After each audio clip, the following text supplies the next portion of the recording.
சமையல்ல என்ன பார்க்க போறேன்னா ரொம்ப ஃபேமஸான எங்க பாட்டி எனக்கு சொல்லி கொடுத்தா தக்காளி ஊறுகாய் பார்க்க போறோம்.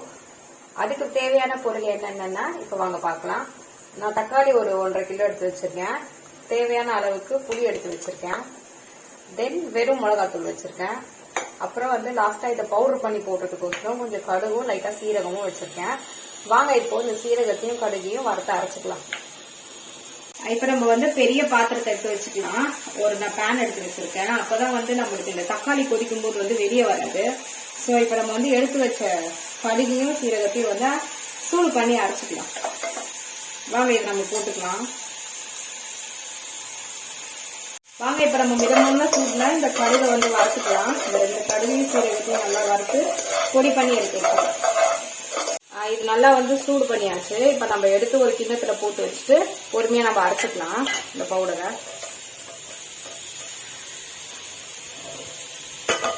ஆல்ரெடி வறுத்து வச்ச கடுகையும் சீரகத்தையும் நல்லா அரைச்சிக்கலாம் ஜார்ல. பார்த்துக்கலாம் எந்த அளவு அரைஞ்சிருக்குன்னு. இன்னும் கொஞ்சம் நல்லா அரியணும்.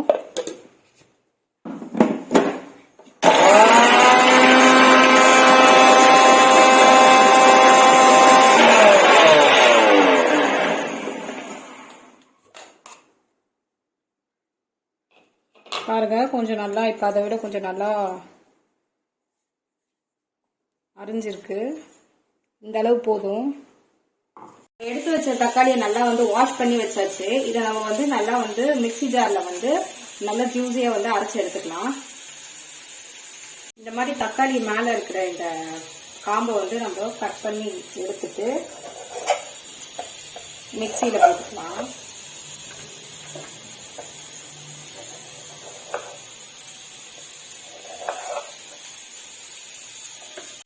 நம்ம எடுத்து வச்ச தக்காளியை இப்ப ஜார்ல போட்டு நல்லா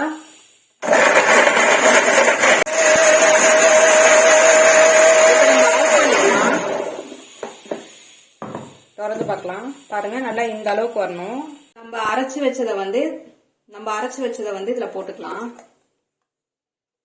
இப்போ மிச்சம் இருக்கிற எல்லாத்தையும் நம்ம இந்த மாதிரி அரைச்சு இதுல ஊத்திக்கலாம். இப்ப பாருங்க நம்ம கிட்ட இருக்க எல்லா தக்காளியும் நம்ம அரைச்சு வச்சுக்கிட்டாச்சு. இந்த மாதிரி அரைச்சு நம்ம இந்த பாத்திரத்துல வச்சு ஸ்டவ் பத்த வச்சு சூடு பண்ணி நல்லா இதை சுண்ட வச்சு கம்மியா ஆக்கிக்கணும். இது எவ்வளவு நல்லா சுண்டுதோ அவ்வளவு நம்மளுக்கு நல்ல டேஸ்டா இருக்கும்.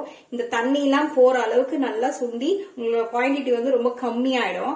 அப்புறமா நம்ம லாஸ்டா எல்லா பவுடர் அரைச்சு வச்ச பவுடர் எல்லாத்தையும் மிக்ஸ் பண்ணி நம்ம தக்காளி ஊறுகாவை ரெடி பண்ணி வச்சிடலாம். பாருங்க நம்ம தக்காளி ஜூஸ் எல்லாம் சுண்டி நல்லா திக்காயி இந்த அளவுக்கு நல்லா கட்டி ஆயிடுச்சு. இப்போ இந்த அளவு நல்லா தண்ணி இல்லாதப்போ நம்ம காரம் ஆட் பண்ணிக்கலாம். ஊறுகாய்க்கு தேவையான அளவு காரம் ஆட் பண்ணிக்கலாம். நான் ஆல்ரெடி சொன்ன மாதிரி வெறும் மிளகாய் பொடி எடுத்து இதுல ஆட் பண்ணிக்கலாம். உங்களுக்கு எவ்வளவு காரம் வேணுமோ அந்த அளவுக்கு நீங்க பார்த்து ஆட் பண்ணிக்கோங்க.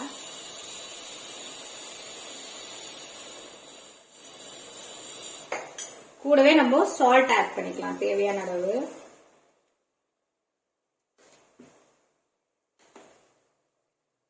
இது ரெண்டுத்தையும் நம்ம நல்லா மிக்ஸ் பண்ணி விட்டுக்கலாம்.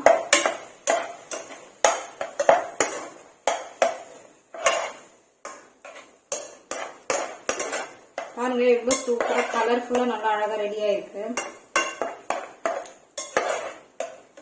காரம் அவங்கவுங்களுக்கு ஏத்த மாதிரி சால்ட்டும் காரமும் ஆட் பண்ணிக்கோங்க.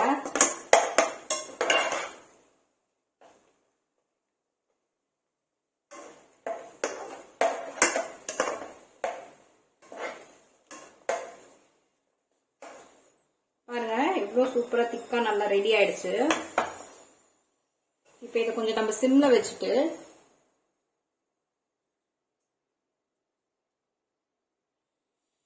கொஞ்சம் நான் ஆல்ரெடி புளி எடுத்து வச்சிருக்கல கரைச்சு இதை நான் இப்ப கரைச்சு இதுல கொஞ்சம் லைட்டா ஆட் பண்ணிக்கிறேன்.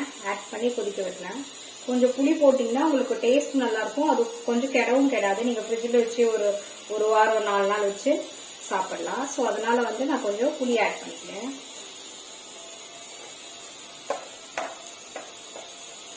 தண்ணி இல்லாம சுத்தமா ரெடி ஆயிடுச்சு ஊறுகாய். பாருங்க தண்ணி இல்லாம இருக்கு. இந்த டைம்ல நம்ம என்ன பண்ணிக்கலாம், தாளிச்சுக்கலாம் ஊறுகாவை. இதை நான் எடுத்து தனியா வச்சிடுறேன். நம்ம ஒரு குட்டி கடாயை வச்சுக்கலாம். வச்சுக்கிட்டு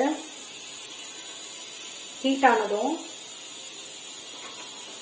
எப்பவுமே ஊறுகாய் போடும்போது நல்லெண்ணெயில ஊறுகாய் போட்டீங்கன்னா உங்களுக்கு கொஞ்சம் நல்லா இருக்கும். இந்த ஊறுகாய் வந்து உங்களுக்கு தோசை, சாப்பாடு, தயிர் சாதம், சாம்பார் எல்லாத்துக்கும் வந்து சூப்பரா இருக்கும்.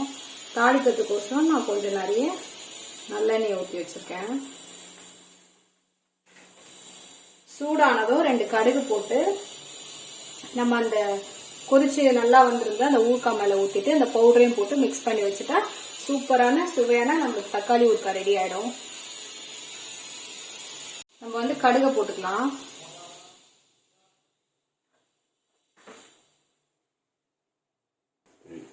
நம்ம இப்ப ஊறுகாய் வந்து தாளிச்சுக்கலாம். இப்ப வந்து நம்ம தாளிச்ச எண்ணெயை எடுத்து கடுகையும் எடுத்து இதுல நம்ம ஊத்திக்கலாம்.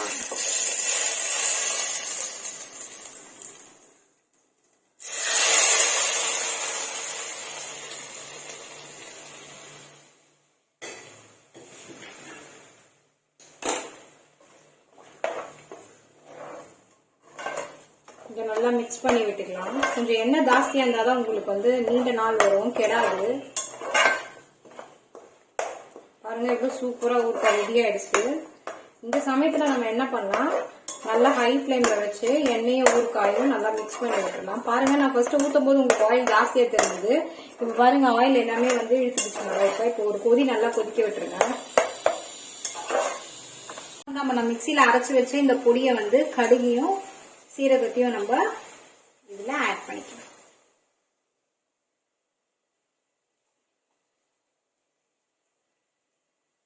போட்டு நல்லா மிக்ஸ் பண்ணி விட்டுக்கோங்க.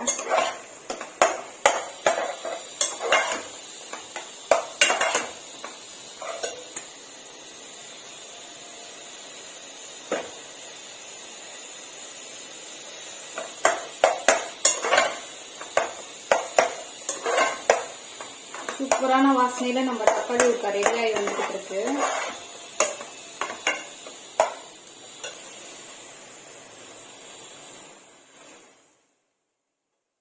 பாருங்க திருப்பி கொஞ்சம் ஆயில் ஆட் பண்ணிக்கணும். சூப்பரா நல்லா ஜூஸியா தக்காளி ஊறுகாய் ரெடி ஆயிடுச்சு. இது கூட நீங்க நல்ல காம்பினேஷனா நம்ம வீட்டுல இருக்கிற தயிர் சாதம், இட்லி, எது உங்களுக்கு பதார்த்தம் இல்லாத நீங்க நினைக்கிறீங்களோ அந்த டைம்ல வந்து நீங்க தொட்டு சாப்பிட்டீங்கன்னா அவ்வளவு சூப்பரா இருக்கும்.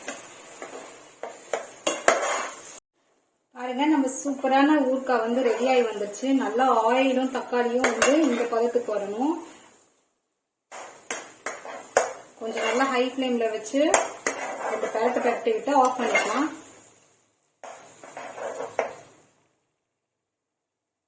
எல்லாரும் நீங்களும் உங்க வீட்டுல இந்த சுவையான தக்காளி ஊறுகாவை ட்ரை பண்ணிட்டு நம்ம தமிழ் மாமியார் சமையலை ஷேர் பண்ணுங்க, கமெண்ட் பண்ணுங்க அண்ட் சப்ஸ்கிரைப் பண்ணுங்க. தேங்க்யூ.